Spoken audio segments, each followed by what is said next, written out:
Good evening. I'm live from my car broadcasting on my YouTube channel. Hope you had a good day. Hope you're doing well. And like we do every night on this channel, we're going to have a good time.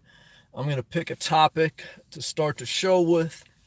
People come into the live chat, they leave a comment. Anyone can do it. They, ask me questions. They talk about their life. It could be anything from a relationship to living simple to struggles in life to joys in life, because life has a mixed bag of a variety of things in life. Life can be sunshine, life can be rain, life can be summer, life can be a cold front in the winter. It could be all those things. On the live checking, Gilbert, Sam, hey, T. Marie, good to see you. Good to see you both. Hope you're doing well. Thankful. Gilbert, good evening, my brother. Good evening to you. I think about you sometimes throughout the day, and I pray you're doing well. I'm going to do a video. If you live in your car, you should never have to live in a bad neighborhood. If you live in your car, you should never have to live in a bad, crime-ridden, dangerous neighborhood. Why? Because you have the ability to get up and leave and live anywhere you want. Even if you had to work in a bad neighborhood, you get money and then you get out of there. Your environment matters. So I was thinking about that as I was in a bad part of West Palm Beach the other day, and I was around a lot of homeless people. And I thought about that. I said, I wonder why. There was a couple of people I saw there living out of their vans. Some people living around the street. I said, I wonder why, especially the guy like those guys with the vans, I wonder why they don't just get out of here. I said, because there's obviously crime. There was obviously drugs. There was nothing holding them back. They were living the same way I did. They were living out of their car. So they could get up and leave at any time. That's your choice. I mean, it's interesting though. What keeps people in a certain place? Sometimes it's just people don't want to leave. People are conditioned to stay I can't explain why. Everyone's different. But that's kind of what I want to speak on tonight is who not to counsel. There's certain people on your journey that you should not counsel. The number one type of person you should not counsel is a person with severe mental illness. Someone who is in a frantic mental state and has some mental issues. We all have mental issues, so there's no judgment, but there's people that have more mental issues than others. You cannot talk sense to someone who is illogical mentally and in a totally forensic state. You can get murdered trying to counsel someone in a psychotic state. 90% of all mass shootings have one thing in common. All the shooters have mental problems. White old men, young Middle Eastern men, doesn't matter. They all have one thing in common: severe mental illness. Look it up. Research it. You think, all right, well, everyone, what would stop gun violence? More people with guns? Who killed the American sniper? The American sniper was a guy that had the most sniper kills in the entire United States Army history in Iraq. Iraq was a war fought on lies. A lot of it, I hate to say that, but it was. And so here it was, this American sniper, Bradley Cooper, played him in a movie. There was a Hollywood movie made called American Sniper, based on a real story of an American soldier who had the most kills as a sniper. How did the American sniper get killed? By a civilian, by a gang violence? He got killed by another Marine. He got killed by another Marine with a gun that had a mental illness. And both of them, there was three Army Marines, three soldiers. They went to a gun range, all trained. They went to a gun range.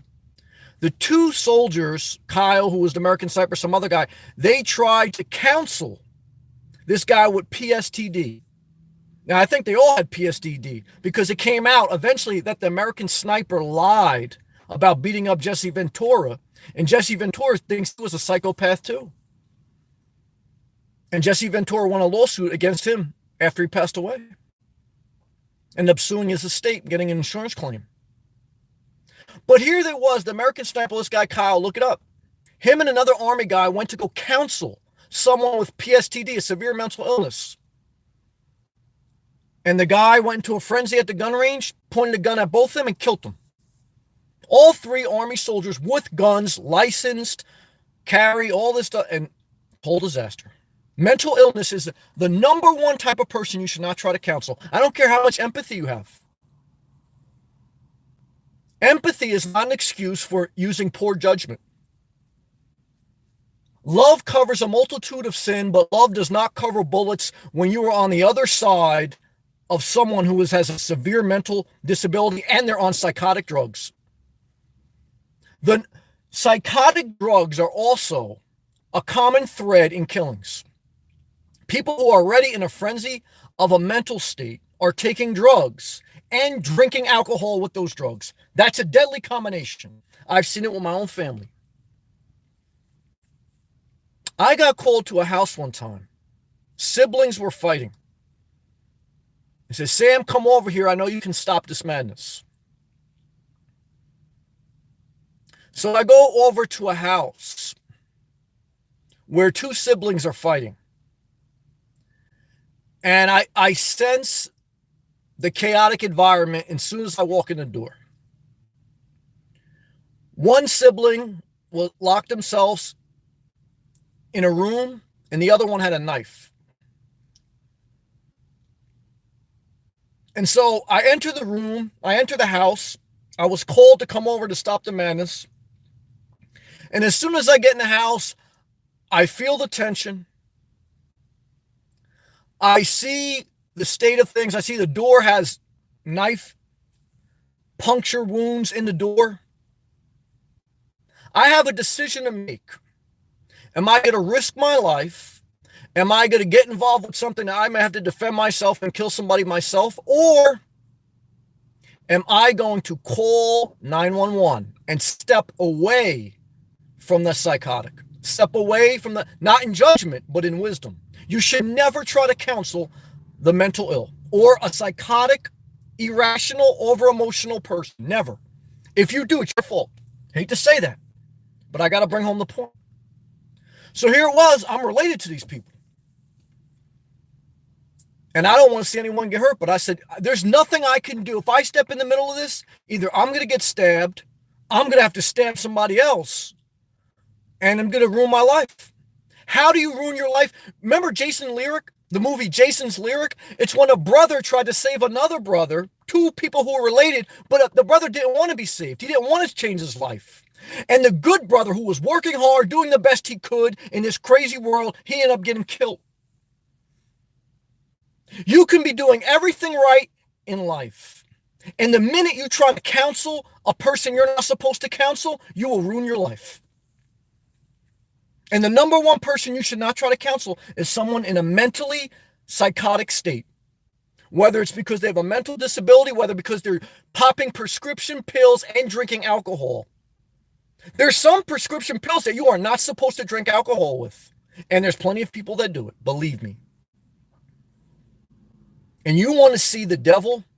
You see, I remember being in a point in my life where I said, if you look in someone's eyes and you talk real sympathetic and you're real empathetic and you're loving, you can talk someone into love.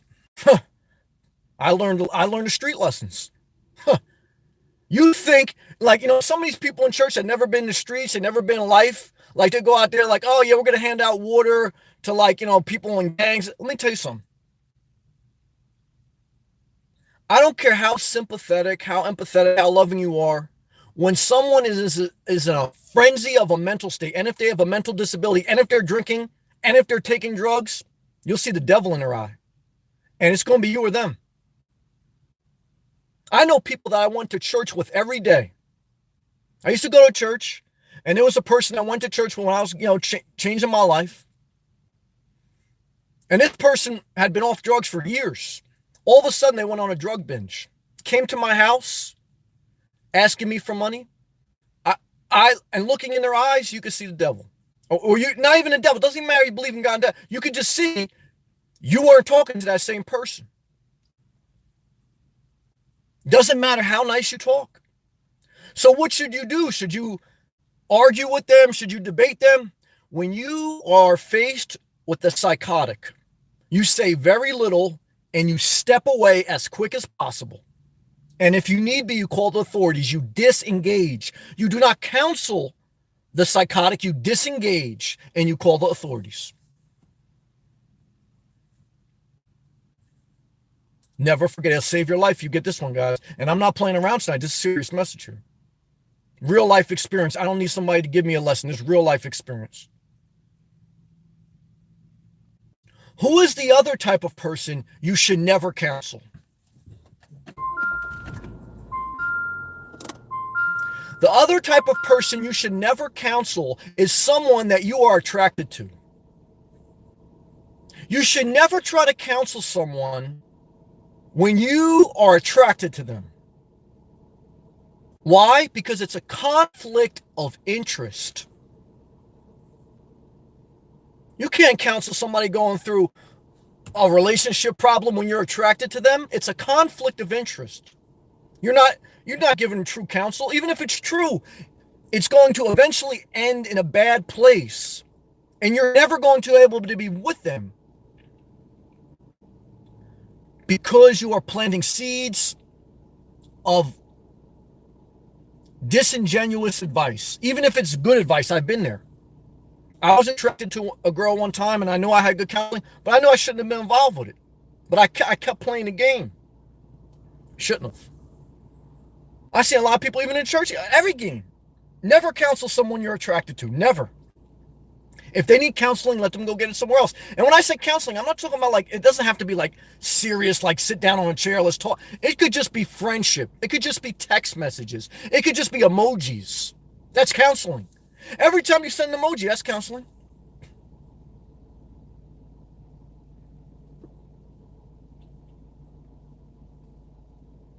Be careful who you try to counsel. Because you can easily destroy your life by trying to encourage the wrong person.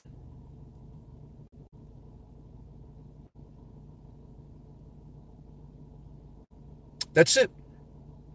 There's more I could say if I search for it, but that's the main message. And I don't need to stretch it out. And I'll take a swig of water and we go to the live feed.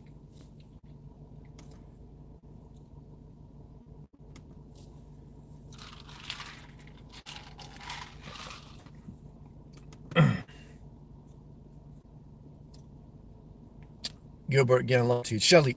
Andy G, I apologize. I don't want to skip over Andy. Andy G, what's up, brother? Hey, Sammy and everyone. Happy Monday to you. Yes, happy Monday to you, brother. I hope you're doing well. Hope you're doing good. Keep smiling as best you can. Stay positive. Good to see you, brother. Shelly. Hey, Sam. Hey, Shelly. How are you? I like the emoji with the waving at me. Thank you. Jacob. Hey, Sam. How you doing tonight? Yeah, overall, I feel good. I feel thankful. It was Monday, but I showed up. I did what I needed to do for work. I needed to do what I needed to do for my life. Every day, even if you didn't have a job, self-care is a full-time job. I talked to my mother, who just got to a point where she physically can't work. She worked till she was 70 years old, worked her whole life. And now she can't work, so she's going through a mental adjustment as far as how does she allocate her time during the course of the day. Because she's not that mobile either. Her legs are very old and frail, and she has diabetes. She has a poor diet, all those factors, and she's old. My mom is not a self-starter. I'm a self-starter. I mean, I'm a very high energy, productive, disciplined, structured person through self-development. You don't just get there. You always have some inklings, like everyone has like certain strengths, but you have to develop them. I've developed them through research, through time, through discipline, all these different things. So I was sharing with my mom as she was telling me, like, Sam, I'm really struggling. I'm thinking about trying to find some type of job where maybe I don't have to be mobile. I said, Mom, self-care is a full-time job, especially when you're older. Bathing yourself, hygiene when you're a senior citizen that's a huge job. That can take hours. At 38 in great shape, when I'm doing self-care Saturday, when I'm taking a shower, cleaning my fingernails, really taking the time to groom myself, that's like an hour and a half.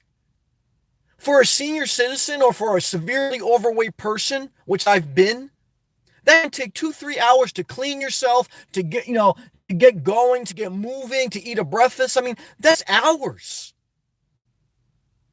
The problem is many people wake up and they have 2 cups of coffee, 3 cups of coffee. They let their mind go into social media. They get into this dark hole. Before you know it, they're bored. They're not focused. They're watching too many Hallmark movies. Self-care is a full-time job, but it requires you have to push yourself a little bit. You have to discipline yourself a little bit. But some people are more self-starters than others. Hard to explain that. Shelly. Oh, man. I'm living in Franco, California, with my oldest daughter, and it's scary here. Well, it could be scary anywhere. Look, like I said, I mean, I go all over the state. I've been to parts of Florida that, you got to be careful in. It's dangerous. Even in Miami, like you go one down the street down Miami, and it's crazy. Go one street, West Palm, anywhere you go in this world. In New York City, you can go one street in Harlem. Next minute, you're in Upper East Side. I mean, you can go anywhere. You can go from rich to poor. In New Jersey, you can go from, Edgewater to Newark. Everywhere you go, there's going to be good and bad communities. If you live mobile, if you live in your car, you should never have to live in a bad community again. Why? Because even if you're working there, you should work, you should be getting money that you should believe in. Why would you stay in an unhealthy place? The same reason people stay in unhealthy relationships. What's the answer? Unhealthy mind, maybe?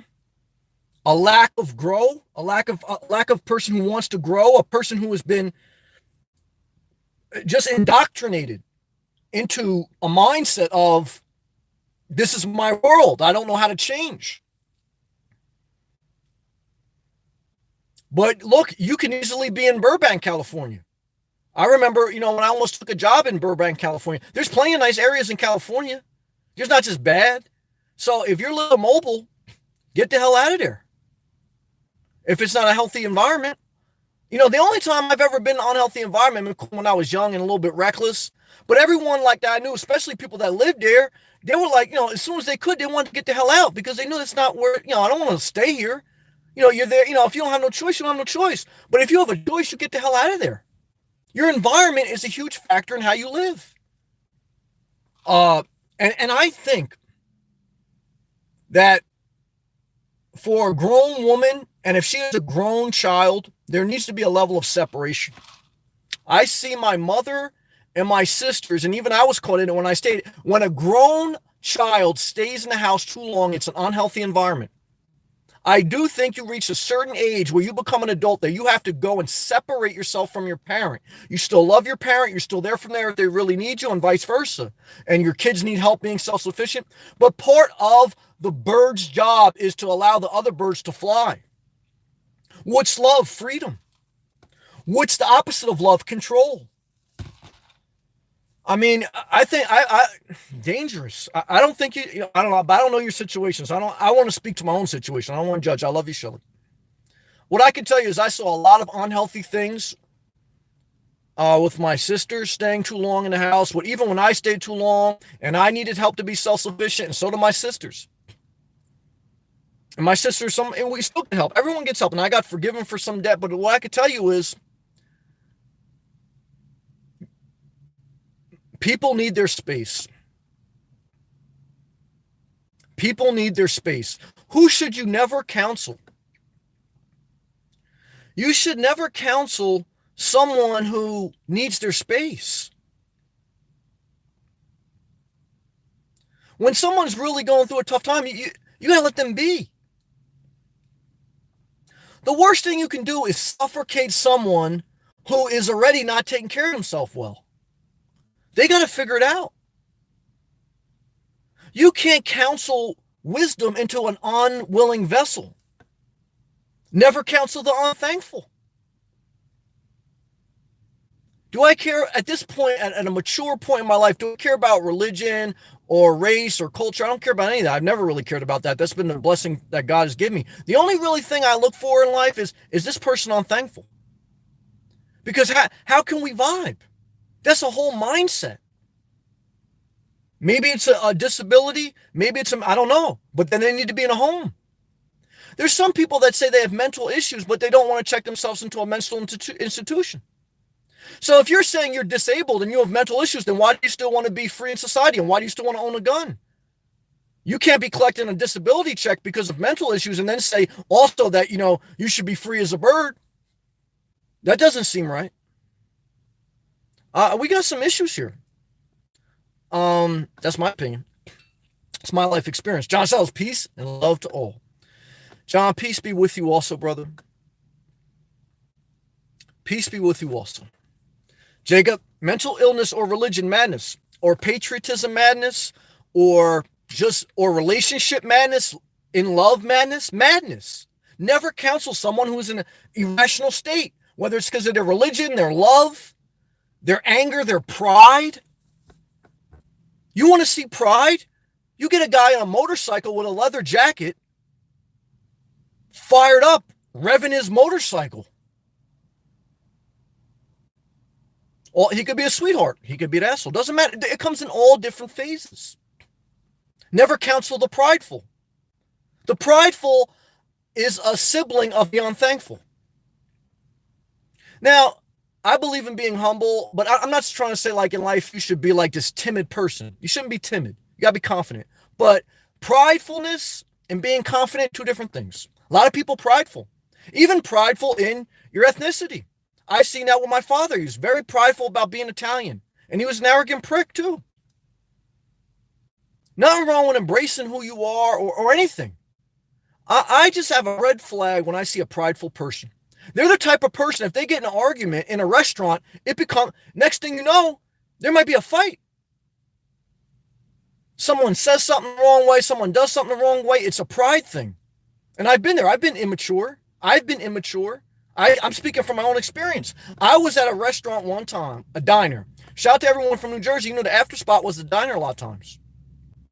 So I went to the diner. It was like me, 3 friends, and we had like 2 girls with us.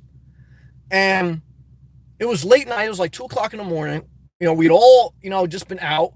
I wasn't really drunk or anything, but there were girls there, and I was trying to be young and, a little bit cocky, prideful. And there was like guys next to us, and like they had said something loud. They didn't really even say anything at us, but one of my friends had said something to them. And then so now you got late night. You got people that are prideful, conflict. And then I got up, I threw the table up, and I took a butter knife, and I was ready to fight. Why? Because I was trying to impress people. Stupid. Thank God I didn't get hurt. I could have died. I could have easily got beat up or stabbed or whatever. You never know. Could have went the other way too. You don't win. Because even if I won the fight, and even if then I'm facing a murder charge or an assault charge. Pride is something you can't counsel. You have to learn to mature past it. And I thank God for the grace that I was able to mature past certain situations. Can't even take credit for it. Sometimes it just comes with mature. Some people never mature. But you can't counsel the prideful. There's a wall. There's a wall between them and wisdom. And you can't get through to them. We got to be careful. Hey, Rash, what's up, brother? Good to see you, man. Love and respect to Canada. Hello, Sam. I think people in large vans will have the threat of police giving them tickets in high-class neighborhoods than crime-ridden areas. I disagree because I'm in some of the wealthiest neighborhoods this country has ever seen. I don't sleep on residential streets because it's illegal. I go to campgrounds or I go to designated truck stopper areas. If you're doing something illegal, you're not using common sense and you're breaking the law.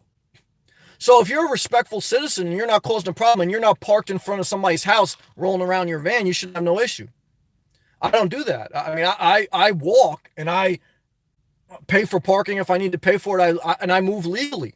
Part of me getting into this lifestyle, I researched if you can do it legally. You can live in your car legally, but you have to park legally and you have to sleep legally.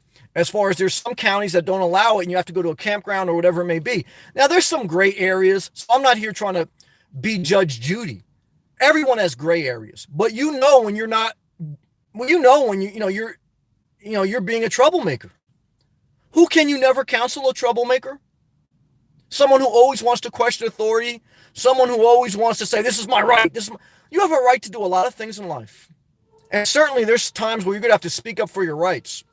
But many times the prideful say, well, this is my right. I'm going to do it. I'm going to, and they make their life harder than it needs to be. I don't stay around those type of people.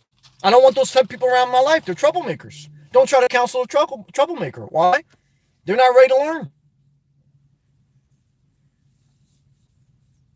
Part of me growing in life was separating myself from everyone, and I said, I got to get better. I got to do better. I want to learn better. I want to be better.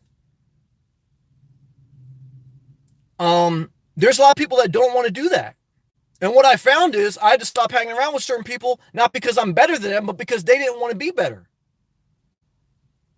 You can't counsel someone that doesn't want to be better. I tried to say, all right, come to church with me, do this with me.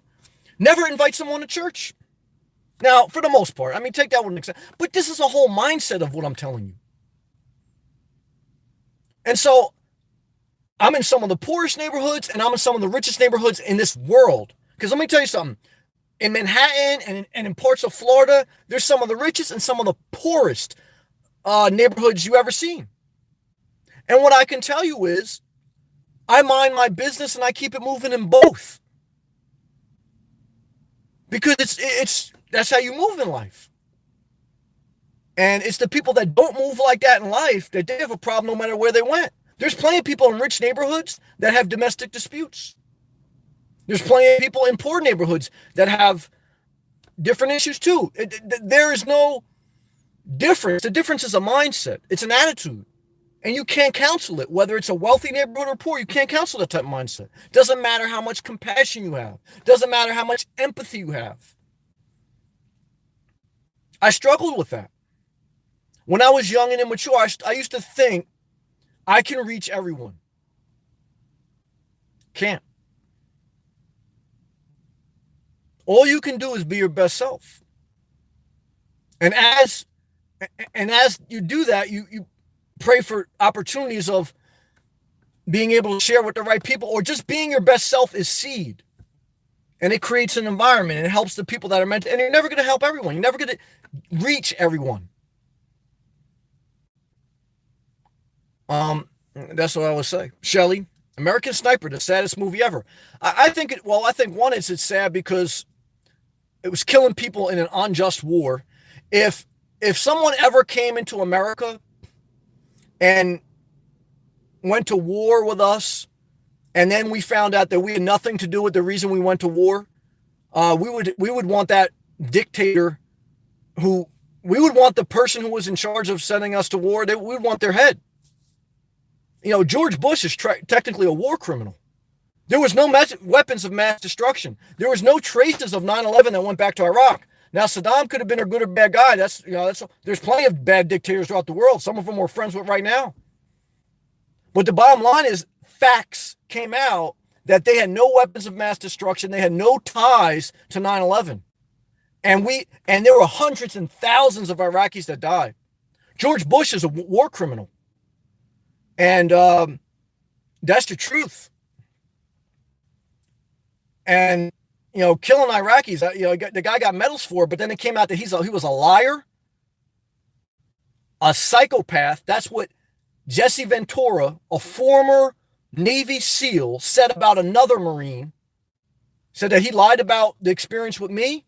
I think he was a psychopath.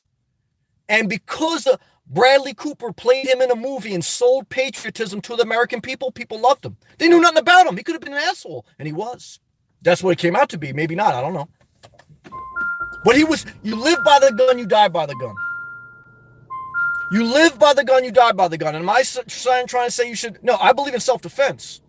And I believe in the right to carry under some circumstances. But there's plenty of people with poor mental health that have guns that shouldn't. And that's the truth. Jalen. Hey, Jalen. The streets are cold, man.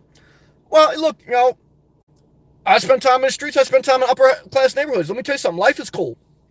Life is also a blessing. You have an option to choose as an adult where you want to spend your time, whether you're talking about cold as far as temperature. You can leave New Jersey and you can move states. Or if you're talking about cold as far as like it's a cold-hearted world, look, you can change your environment. You can be around better people. You have to make that decision. Because guess what? Who's not making it for you? People around you. You get to a certain age in life, you realize no one's going to make this happen for me other than me. No one really like encouraged me like, Sam, apply for this job or do this. A lot of times people kind of discourage me from like changing. Because anytime you change, it puts a demand on other people around you to change. And a lot of times, if the change that you're getting ready to do, change jobs, change states, change who you are, you're not going to hang out anymore, it like makes them, because now like they're not going to have you anymore.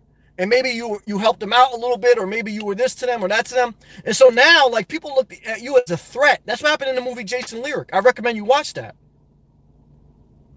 The one brother who was working hard trying to get his life together, his brother, the other one, the bad brother, there was two brothers, one good, one bad, basically.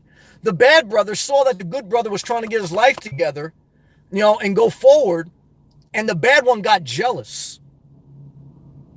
That's the reason Cain killed Abel. So he got jealous, so he like sabotaged his growth because he didn't want him to leave him behind.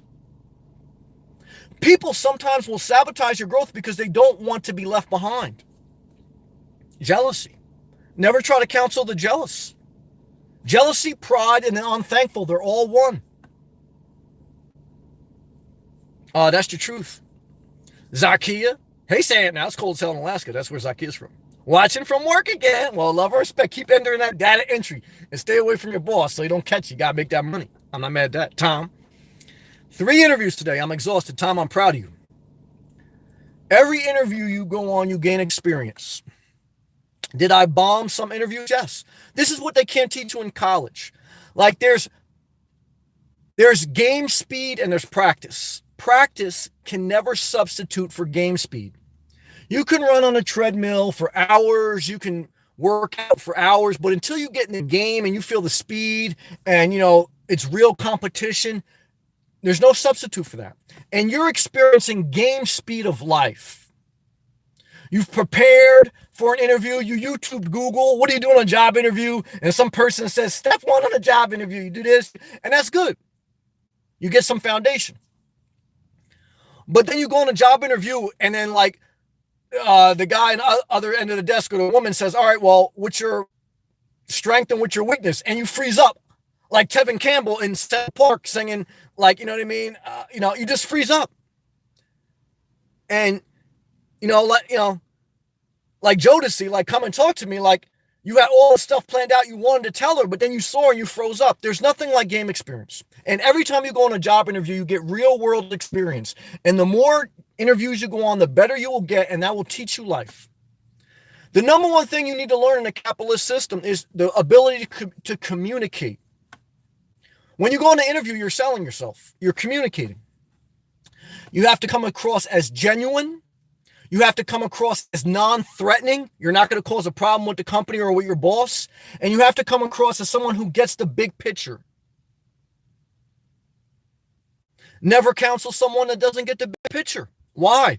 Because the big picture requires you not to fight certain battles. A person who doesn't get the big picture will get caught in every small problem and will never solve the big problem. And if you hire someone and they don't get the big picture, you're going to constantly have to go back and walk them through every step. And because they're getting frustrated with their coworker, they're getting frustrated with a small task, and maybe they're even right. Because there's a lot of times like, technically by the book, that task should be done differently. But the big picture is you have to keep things moving. That's like the big picture of business. Business is all about, you have to keep momentum going forward. You have to refine it as you go. And, you have to be flexible. Like in general terms for any industry, that's like kind of like the mindset. And, that's what you do. You try to keep momentum going forward, try to keep the process, whatever the process is, whether you're, flipping burgers or you're flipping $1 million houses or, you know what I mean? You're in construction or IT, doesn't matter. The whole thing is you try to keep the process going forward and you refine it as you go and you see the big picture. You see the building being built and not putting up roadblocks. You see the project getting completed and not putting up roadblocks. And so it's a mindset. Few people have that mindset, but this is what I'm trying to tell you. Good job. Proud of you. Gilbert, let me take a hydration break, Gilbert. Love to see you, man. He says, I'm moving forward. Sammy, you're so right. And don't really know what is in the minds of these people. I do. Look, I felt mental pain in life. So I'm not the type of person where I can understand how someone loses it mentally. I can. I felt that as far as the mental pain of life. Just like I felt what it's like to be obese, to totally let yourself go and not care at all, and then you get so dark in a deep hole. Then I also felt what it's like to be anorexic, where I was scared to eat anything again because I didn't want to put on weight. I got all the way down to 150. I looked like a skeleton at times. It was a mental battle. I felt the mental pain doing high-risk investments and having thousands and thousands of dollars on the line and losing it, and gaining it and losing it and going back and forth, and the mental pain. Gambling, riskiness, anorexia, obesity, all struggles with the mind, and all can cause dangerous, dark thoughts and total mental anguish.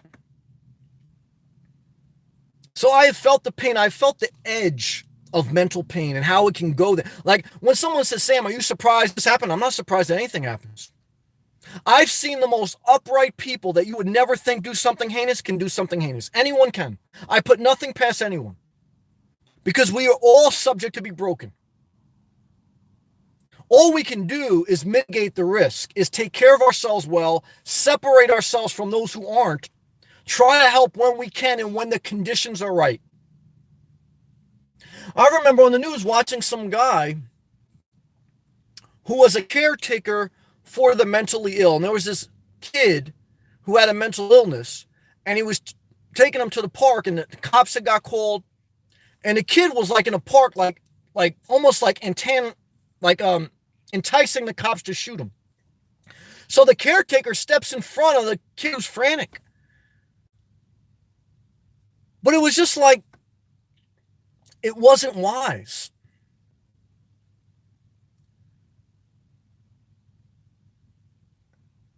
And what type of caretaker allows that environment to get to that? What type of caretaker allows it to get to that point? Why is that kid even in the park unattended? You know, they said the same thing about American Sniper. Why did 2 Marines take a guy who had PTSD? Why did they take him to a gun range and give him a gun? Why would you give a mentally ill person, why would you put them in that environment? Why would you put 2 siblings together in the same house that you know there's severe jealousy, contentiousness? Why would you do that?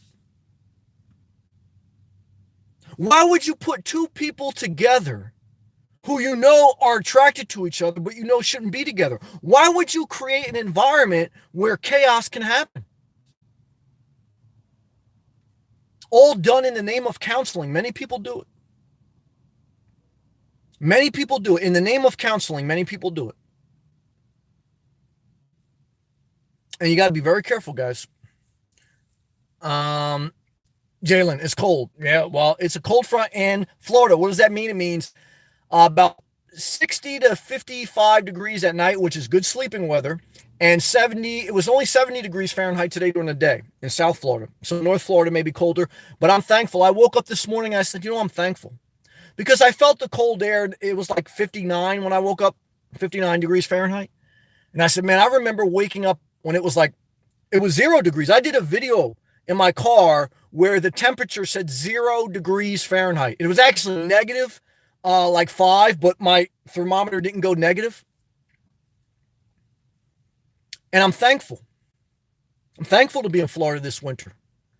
I'm thankful to be in an environment that plays to my strength, that allows me to get out and walk. And I was driving today, and I was in Florida today, and I was thanking God for every minute. I thank God. As soon as I woke up, I felt the blessing of the Lord through action, through me taking steps and changing my environment. My mom couldn't change it for me. My coworkers couldn't change it for me. I had to take the steps I had to take for me and get God's grace along the way. You got to get some breaks.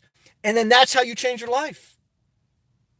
No one else, your kids can't change it. Your dog can't change it. Your pastor can't change it. Only you can change your life. That's the truth. Other people can plant seed, inspire, encourage, but you got to make the decision. And so if you're cold, if you're unhappy, if you're in a bad place, you have to take steps. You're going to have to get some breaks along the way. I got breaks, but you got to take the steps. And then you got to seize the moment. You're not getting any younger. One of the biggest things I've learned in life is seizing the moment, because time will keep passing. And older you get, the more you can realize that. Good job. Free to be me. So, Sam, I don't eat green eggs and ham. I'm not mad at that because you got to laugh a little bit. Laughter's good. Good job. I don't really eat eggs that much no more. I definitely don't eat ham. I don't eat meat. A plant-based diet. 10% of the time I have seafood. Should you try to counsel someone to lose weight? No. Never try to counsel your spouse to lose weight. Not your job. You're not their personal trainer. You're their spouse. Never try to counsel your relative who is severely overweight. Look, once in a while, if you're led to share a little bit, share, but share it very sparingly. You have to let people be who they are and let them decide. Once in a while, you can sprinkle in a little bit of seed. But I can't tell you how many unhealthy marriages I saw where one spouse would try to counsel the other one to get in shape. It's not your job. And that actually is a counterproductive tool. You can over-counsel somebody. It doesn't matter who they are. Most counseling, the best counseling, is not you counseling. It's just you living. You inspire through who you are. Some of the worst times, like people don't like what I got, is like when I get too preachy. Like, you just got to be you. Over counseling, over preaching, like stretching out the message and doing all, like that's a disaster. And many times it's a distraction. So be careful. Good job. Liz, hello. Hey, hope everyone has a nice, cozy night. Well, shout out to my fellow South Floridian. Bundle up, Liz, because it's going to be good sleeping weather in the car. Karen, hey, Karen. That's my other fellow Floridian from the Space Coast. Shout out to the Space Coast. And Karen, I love you. Hope you're doing good. Thank you. I appreciate you leaving a comment. I really do. It's good to hear from you. It warms my heart, and I appreciate your friendship on social media and in real life. And thank you. I pray for you. I'm praying for you daily. I know you're facing some challenges with your health, with your lungs and with your breathing. I think about you throughout the day, but I don't want to over counsel you because I know there's not much I can say. But I love you. And I like, look, sometimes like when someone's, just like I say, you shouldn't try to over counsel someone who is in a severe, mentally bad shape. You shouldn't try to counsel someone who's in severe, bad physical shape because there's not much you can do. And what I found out when I'm in a lot of pain, physically or mentally, I don't want someone to counsel me. I just want them to be. And I want to, like you show a little love, but like you don't overdo it. Because too much like pushing yourself on someone, it repels people from you. When you're really hurting, you don't want to hear it, but you just want to be left alone. You want people to know, like, I'm still checking in on you, I'm still checking for you, but you got it. For the most part. I mean, there's exceptions to this, but this is what I'm saying to you. Good job. Love you, Karen. M-Toff, Cheesy. Howdy, Cheesy. What's up, man? Shout out to Clearwater, another Floridian. Shout out to everyone in Florida. Jacob. Well, I'm guilty of the last one. That's all right. We've all been there. I'm guilty of the last one. No joke. We've all been there. This is real life. John, True Sam, thanks. I appreciate that, John. Good to see you, brother. I got love for you. Oh, Lord Scotty's still with us. Oh, yes, Lord Scotty, man. Good to see you. I haven't seen you in a while. Sometimes I think I lose some viewers because whatever reason. Sometimes you just outgrow people. And if there may get a point where you guys don't want to watch me, that's fine. That's part of life. I appreciate you guys who do stay with me. Now I appreciate Lord Scuttles. I remember you from a lot of different chats months and months ago. And thank you, brother. Good to see you, man. Good to see you. Shelly. Oh, I know. I learned a hard lesson trying to counsel the alcoholic I lived with for 7 years. We all been there.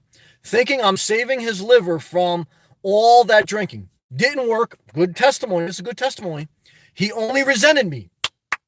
Shelly, hand clap emoji. Look, if you guys just listen to Shelly's comment, it may change your life. I'm going to read it again. Shelly giving you a real life testimony. This ain't like some type of made up story. Shelly says she learned her lesson the hard way, trying to counsel the alcoholic she lived with for 7 years, thinking she's saving his liver. But it didn't work. All it ended up doing was causing him to resent her. Oh, powerful. I know exactly what she means. Oh.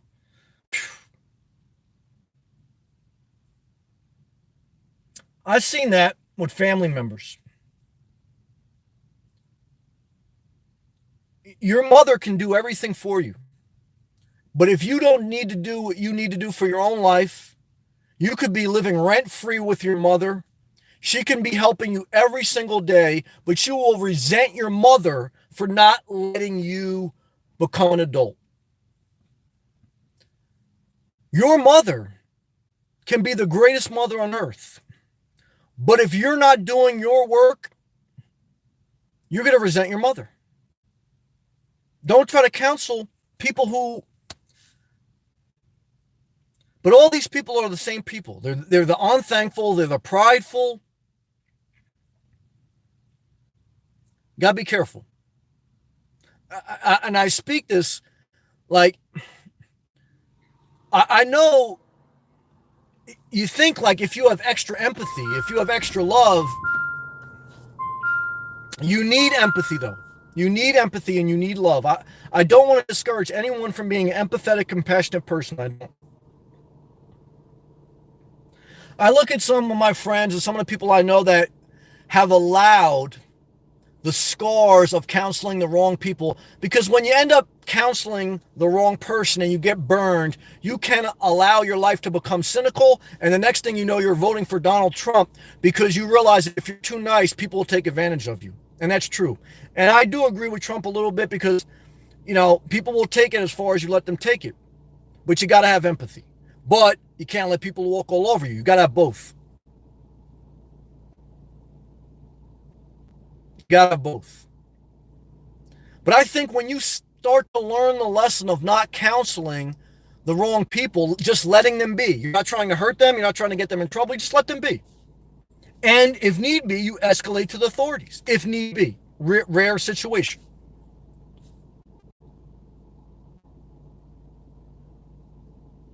And there's no one answer. There's no magic answer that says if you do X, Y, Z, it always ends up in this. Again, you know, life is science and arts. You know, life, there's not an exact science to life. It's a little bit of an art form. There's no mathematical formula to life, right? So you can't say like plug in this formula, like, all right, I'm on Match.com. I like Asian girls. I like, you know, girls with one kid. I like, you know, girls who like to travel. And algorithm, all right, now I'm hooked up with the person I love. Like, you can put in certain data to life. Don't counsel this person, and that helps. You should. But you have to realize, too, there's no exact science, and we're all different. So it's a little bit of an art form. So what I'm sharing with you is some experiences. There's people sharing here some experiences. I can't make a blanket statement for every single situation, but there's some wisdom here. You know, you don't want to totally ignore science. Next thing you know, like, you know, you totally deny everything. I mean, but there's some science that's debatable. But you understand what I'm saying? Gotta find that balance. Good job. Rob, how do you discipline yourself? I have a severe OCD, and that's a level of a mental illness, and I understand that. I've been there. And it's hard for me. Stay warm, Sammy. Thank you, brother, for sharing. You know, when I was young, I had a thing. I remember playing video games, and I used to have to, like, touch my chair a certain amount of times, or I didn't feel right. I'd have to touch the doorknob a certain amount of times. It didn't feel right. That's a level of OCD. Most people have had something like that. You have a superstition, like you're a basketball player and you got to tie your shoelace a certain way. That's OCD. So how do you overcome that? By accepting a level of imperfection. By learning to let go. It's a daily discipline. Every day I have to discipline in my mind, let go of sad thought, let go of it has to be perfect, let go of it, let go of it, let go of it. And it's a discipline. It's not easy. It's like waking up on time. It's like going to the gym. It's like eating. None of it just comes naturally. You're at war with and some people have Again, this is a general statement. So some people have a severe issue with it. Some people have a little bit. Some are in the middle. I can't speak to everyone. I share my experience. And my experience is you have to learn to let go. You have to learn to accept the level of imperfection. And then you have to learn not to put too much responsibility on yourself. If you know you have OCD, which means you compulse over certain things, I think you have to learn not to have too many things. Because like if you have OCD and you have a lot of knickknacks, then guess what you're going to do? You're going to spend your whole life being a slave to your knickknacks because everything has to be in the right place. I think minimalism helps some people with that. I do. I think the creative mind can struggle with that too. The creative mind needs to be free. The canvas needs to be clean. Because a creative mind is a mind that's always streaming. It's always downloading ideas. But just like your phone, if it's always downloading data, it can need to be rebooted. How do you reboot the mind? By shutting down some apps, by throwing away some things, by separating yourself from, so you have less to process. OCD is you're trying to process everything at once. And the mind is streaming too much and it freezes up. You need to reboot the mind. And then you need to shut down some apps that are unimportant so you can focus on what's important. That's what I would say. Good job. True Colors. You said I don't want to skip, and then you skipped me. Well, I'm sorry. I never meant it intentionally. And then we went to Shelly. Well, I apologize. Look, sometimes I'm getting fired up and I can't see. I apologize if I did.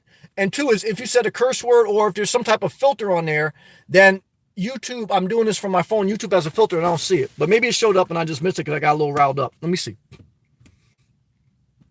Let me see if I missed anybody. No, I didn't see any comment get blocked, so maybe I did miss it. I apologize. What was your thing? Let me see if I can go back. Let's see. True color. I don't see it. You must have got algorithmed out. But love and respect.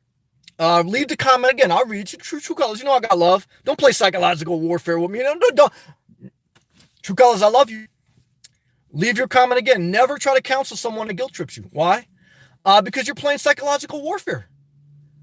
Now, I love True Colors. I'm making a joke, so don't take that personally, because I know don't take that personally. But you got to be very careful with people who guilt trip you. I don't believe True Colors is trying to do that. I've known him. But what I'm trying to say, I've learned this through my life. Even my mom sometimes, I watch. A guilt trip is a form of manipulation. What's manipulation? Control. Sometimes people do it unintentionally. Why do they do it? Because they don't want you to forget them. They don't want you to leave them. Why do people not want you to change jobs? Why do people not want you to change states? Because they don't want you to leave them. They don't want you to forget them. They need you. But when you try to suffocate someone, when you try to suffocate a relationship, what you're doing is you're over-counseling the relationship instead of letting it flow. I remember one girl told me, like, Sam, don't force it. Let it flow organically. Now, she was a disaster because she had leopard skin and all that, but she was right. In one sense, I was trying to force the flow of the relationship.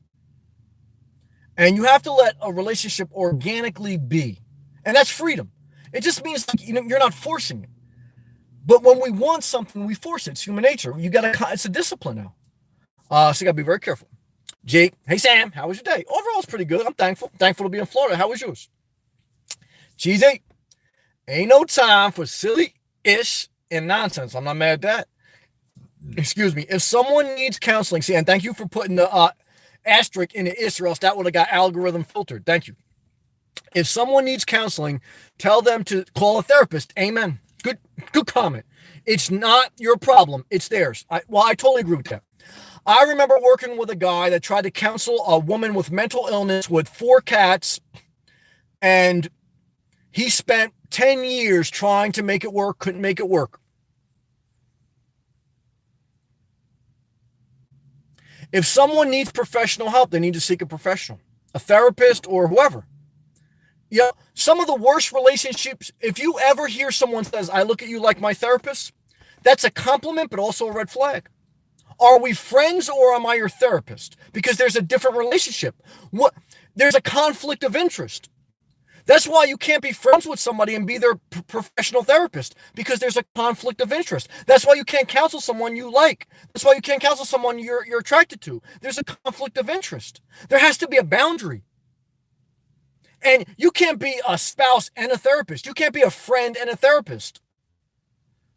There has to be boundaries. And there has to be protocol, or else it's a complete disaster. And then 10 years later, bitter divorce, or bitter friendship ends in disaster, or whatever it is. Total disaster. Got to be very careful. Good comment, Cheesy. Dylan. Hey, man, I hope your life is going splendid. Well, thank you. I hope the same for you. Be thankful, but still push forward. Good comment. Neth Beanie. I love Neth Beanies. I bought this on the Jersey Shore, but I also bought a couple online. I got 2 more.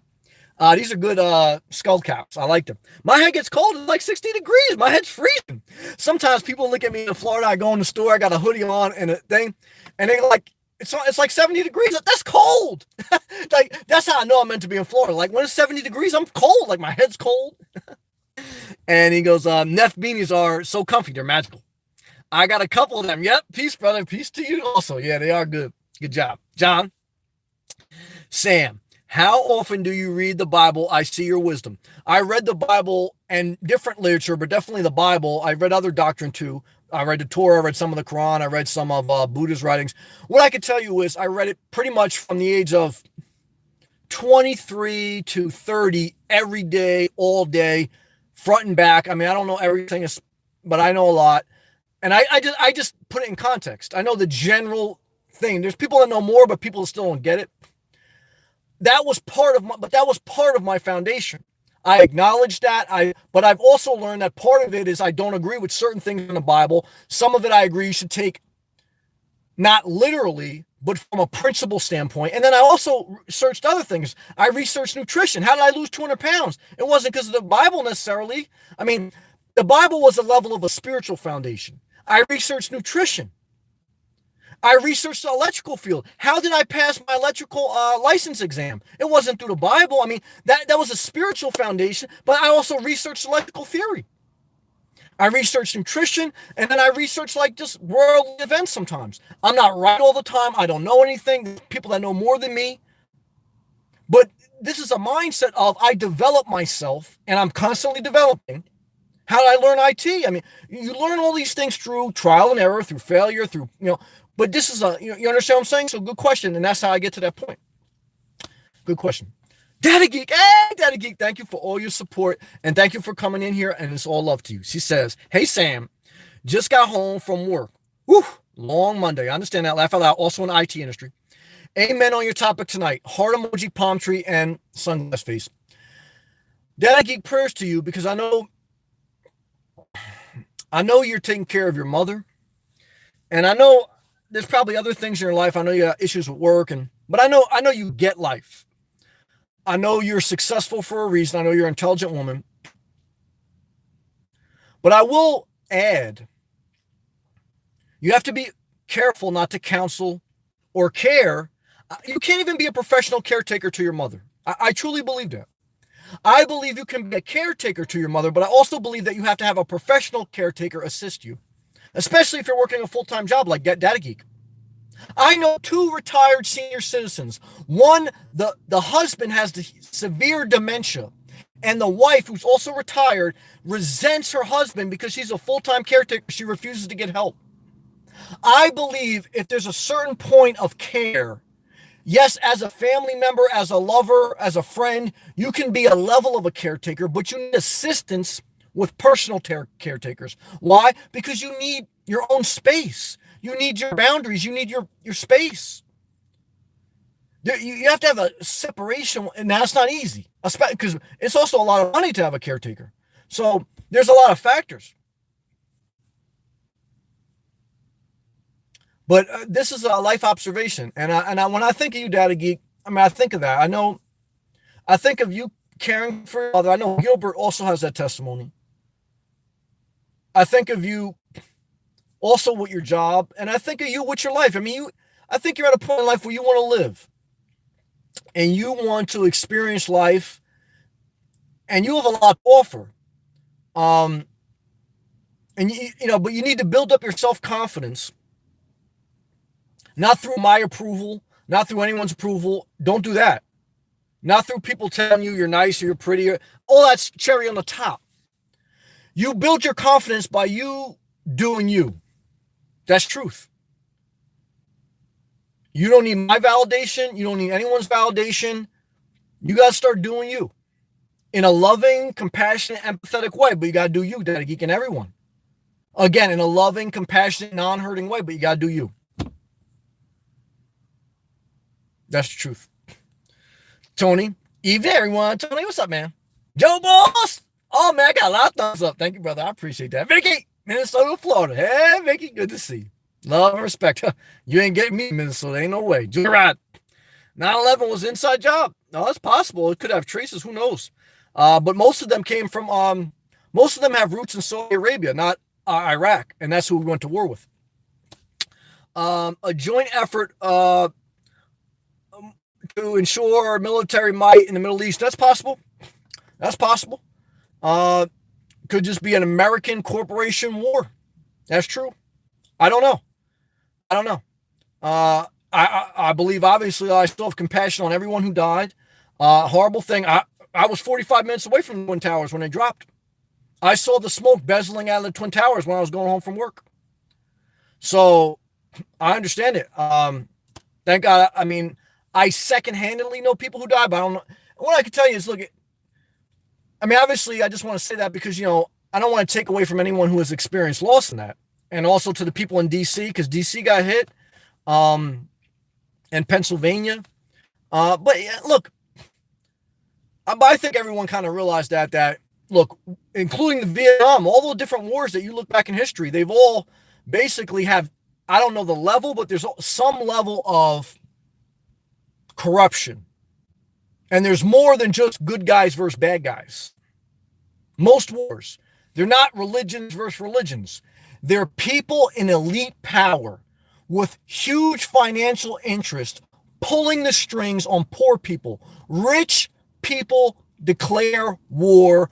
Poor people fight war. That is fact on average. The average salary for the starting U.S. military officer is $20,000. That's basically poverty. When they had the draft in Vietnam, all the rich people dodged the draft, including Trump, including Bill Clinton, including even John Wayne, the actor John Wayne. They all dodged the draft. And poor people fought the war. And during 9/11, they put the rally cry to patriotism. Pat Tillman, an NFL football player, quit his $1 million career in the NFL to go enlist in the Army. He was killed, and the Army covered it up because he was killed by friendly fire, and the government didn't want the public to find out he didn't die as a war hero because they feared they would lose enlistment. So his death was covered up for a long time. But just like the American sniper, just like Pat Tillman, they were killed by fellow U.S. Marines. Not by the bad guy overseas, the Middle Eastern guy. And that's the truth. But the elite people who make wars, they know, like, they're just rich people hanging out somewhere that you don't even know. And so the only way that, they could pull the strings is religion, patriotism, divide and conquer, divide and conquer. And it's easy to get people emotional. And then, total disaster. Luke, hey, my brother. Glad to catch you live on this Manic Monday. I hear that. Much love to you. Same back to you. Was exciting last night. Had 5 eBay sales. I'm happy for you. Go through. Sold kids' Jordans out. It was hot on the. That's because everyone's snowed in. Shopping online is an addiction. Everyone's snowed in. They're going buy. But I'm not mad at that. Well, it's also too for a retail business. You're in the retail business. This is the height of the season by the holidays in America.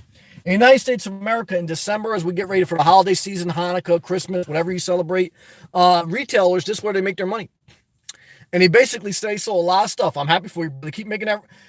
Remember this, brother. This is what I learned from having my own business. I had 2 of them. Feast or famine? What is it like to own your own business? Feast or famine? Learn to save and budget. It's going to take you 3 to 5 years to figure out your average. And especially in retail, you may have some months where you make a few thousand, and you may have some months where you make nothing and you actually lose money. So if 1 month you made $10,000, next 5 months you may make zero. That's where a lot of people who are in the sales business, they get hurt. When you own your own business, that's what you're in. You're in sales. Because when you own your own business, you're selling something, electrical service, a t-shirt, something. When you go on a job interview, you're selling yourself. Everything in capitalism is about selling. So just be mindful that you got a budget. It's not easy. And live below your means always. Luke, miss you, brother. Miss you too, Luke. Send you all good vibes. Hands pumped. Thank God, because I'll take good vibes. Thank you. Tony. Be right back. Y'all got to deal with some BS. Ron. Spot on, Sam. Thank you. Never push your personal convictions on anyone. Yep. They will resist immediately. So true. I learned that lesson. And push back, creating argument. I've been there and I failed that way sometimes. Good job. Good job, Ron. Forgive me if I say the name wrong. Marthel7. Great counsel. Thank you. As you say, don't counsel those who don't want to hear it. 100. Don't throw your pigs to pearls. Don't take that religiously. Just a principle, not literally. Better to live it yourself. Totally agree. It is said the best way to show a crooked stick is to put a straight one beside it. Oh, I never heard that. That's actually pretty good. Oh, man, that's pretty good. I'm going to read that again. That's an interesting comment. He says at the end, basically live by example, but just how he broke it down. He says, they say the best way to show a crooked stick is to put a straight one beside it. Very interesting. Good job. Backwood North. How you doing? How you doing? Good to see you. Love and respect. Thank you. Karen's still here. You're so right. We want to have joy. We want peace. We want love. I am living good and emotionally rich. Praise the Lord. You are. You are. Love to you, Sam. Love back to you. You are. Karen, you're a blessing. I love you. I appreciate you. I'm blessed to know you. I'm very thankful. I'm thankful for good relationships in my life. Karen's one of them.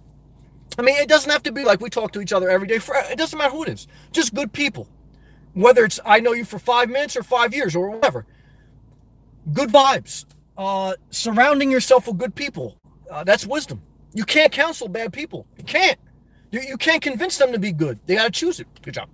Tom. Sam, I got a girl who's into me, but I want nothing to do with her. She's kind of a big girl too. And I think she had a kid. Well, if you don't want nothing to do with her, don't keep her as a fake friend.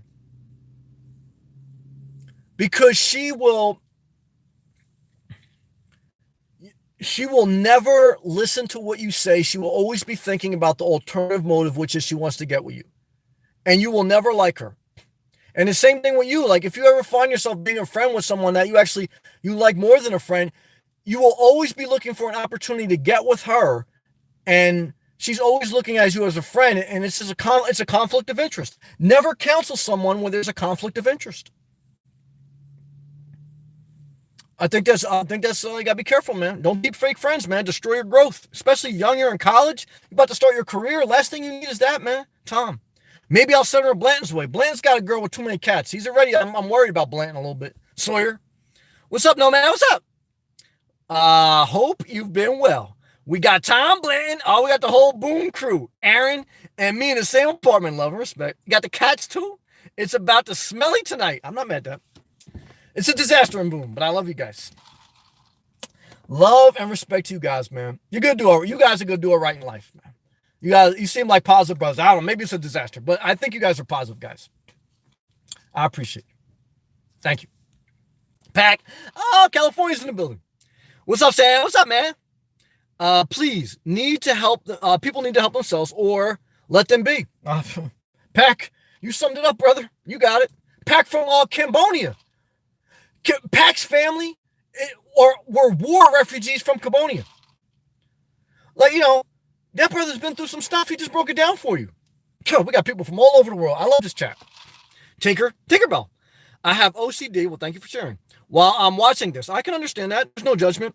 I have to tape 3 times, I understand, after watching a new video. I can understand that. I didn't realize it until you brought up OCD. I'm used to it, though. I can understand. I appreciate you sharing. Thank you. Tap my phone. Thank you.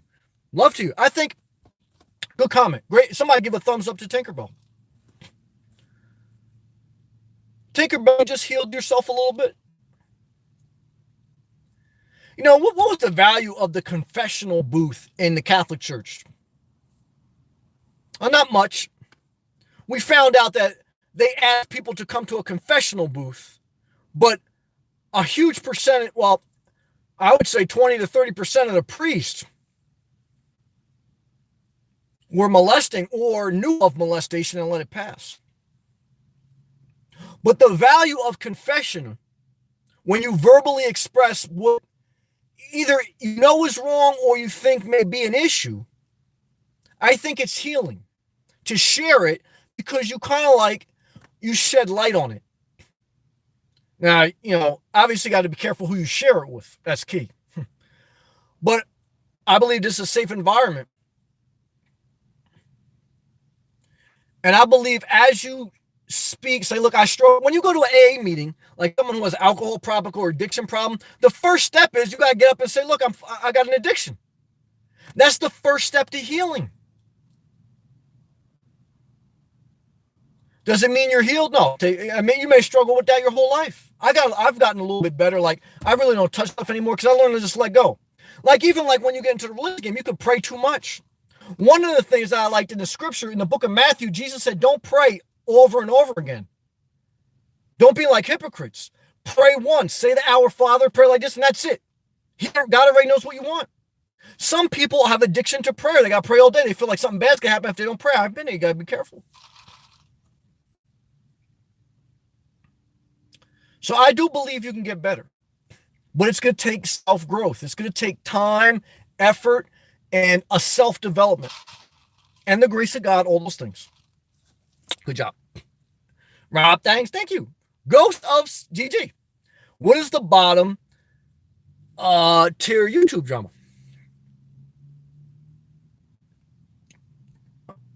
And what you also learn in life is never counsel someone who is emotionally baiting you. What's an emotional baiter? They're a manipulator who has an unhealthy mind. They get off on trying to make people upset because they've either been abused as a child or they're a problem child. They're a troublemaker. They emotionally bait people because they lack self-confidence and they just lack integrity. They're type of people you don't want to be around. I used to debate them. You don't debate them. They're an emotional baiter. They're a manipulator. They're low character people. Oh, yeah. How do you just break it down? Good job, it's easy.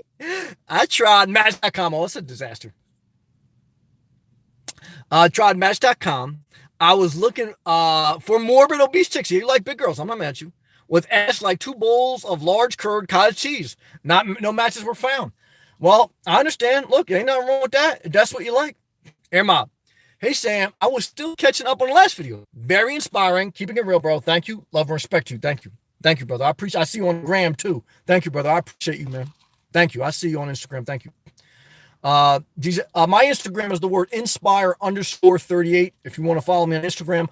Also, everyone who watches these videos, I appreciate it if you give the effort to click the thumbs up button and to share the video. Thank you. I appreciate that. Jesus. Hey. Damn. I'm not mad at that. Gina. Hey, Sam. Good evening to you. Good evening to you also. Do you know any effective way to deal with people making you mad on the road rage, except quit driving? I'm going to make a video. The biggest thing I fear living this no man life is not Freddy Krueger coming up to me in the middle of the night. It's driving.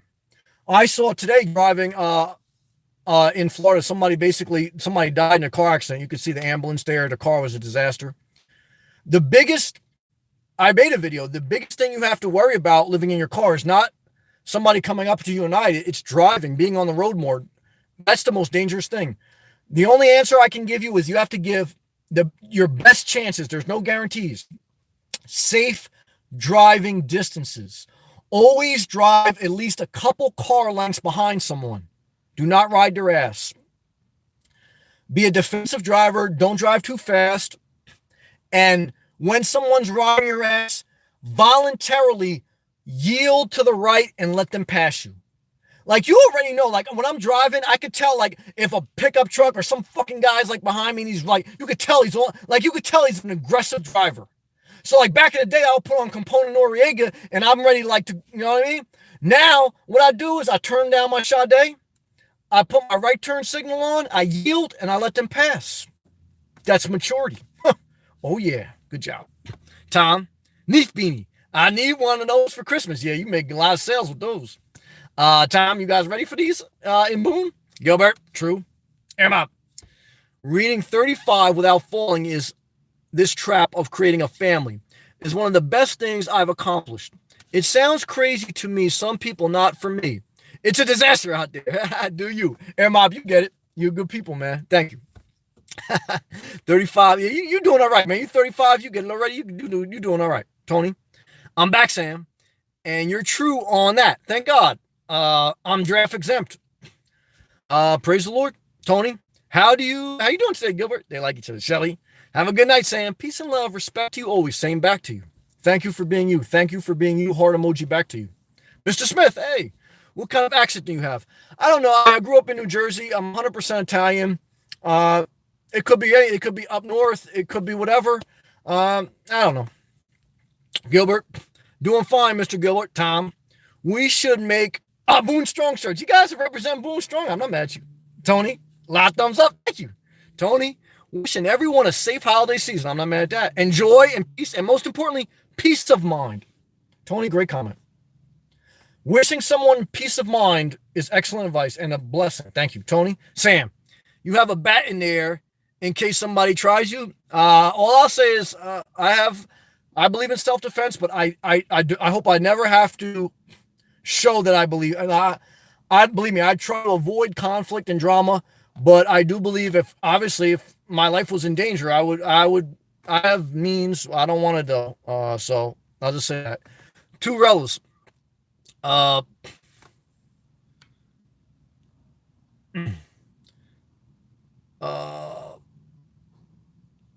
Hector. Hey, man. Austin, Texas. Good to see you. Have an amazing week. Same to you. Hector, stay positive. Same to you. Let's end on a positive note. Thank you, everyone, for joining. Thank you, everyone, for leaving a comment. Thank you, everyone, for watching. I don't take you for granted. I appreciate you. If I skipped a comment, I apologize. I try to read everyone. Chad, what's up, man? Thank you for your comments. Now, I know you've been a little frustrated with the notifications, but thank you for staying. What inspiration would you say to someone who wants to start a YouTube channel for themselves? Upload a video. Be willing to be embarrassed, because the minute you use your creativity, you're going to have critics. Your number one critic is yourself. But like everything in life, you have to be consistent, meaning you have to you're going to upload your video, you're going to feel inspired, no one's going to watch it. Then you're not going to want to upload a video. Then you're going to upload another one, then you're going to upload another one, and then you're going to, after 3 months, you're going to want to shut down your YouTube channel because you say, this ain't worth it, and it ain't worth it many times. But like anything in life, you have to try it, and you have to put yourself out there, and you have to be willing to be imperfect, and you have to be willing to grow. I look at some of my earlier videos and I said, damn, I don't like that. But that's how you grow in life. Just do it and refine it as you go. That's my advice. Gilbert, thank you, Mr. Gilbert. Love, peace. Oh, Doug, good evening, Sam. You on fire as I come into the live session. Thank you, brother. Come on, baby. Light my fire. Well, shit. You caught the fire at the end. I tried to light a campfire last night. Total disaster. I got to get some lighter fluid for tonight. That coffee log that I have, it didn't burn that good, man. I had old tax returns that I was trying to throw them on the campfire. I was trying to light it up. And it was like 10 o'clock. I was like, damn, I ain't going to light this fire. I had a little fire going, but it wasn't magical. Oh, man. I'll laugh, guys. I'd love to you, man. Gilbert, do you ever go back and let your own videos speak to you, Sammy? Yeah, sometimes I do, and sometimes I get a lot from them. And I've also learned to pat myself on the back. Sometimes I watch my own video and give my own video a thumbs up. You have to learn to pat yourself on the back. That being said, love, peace, and thank you.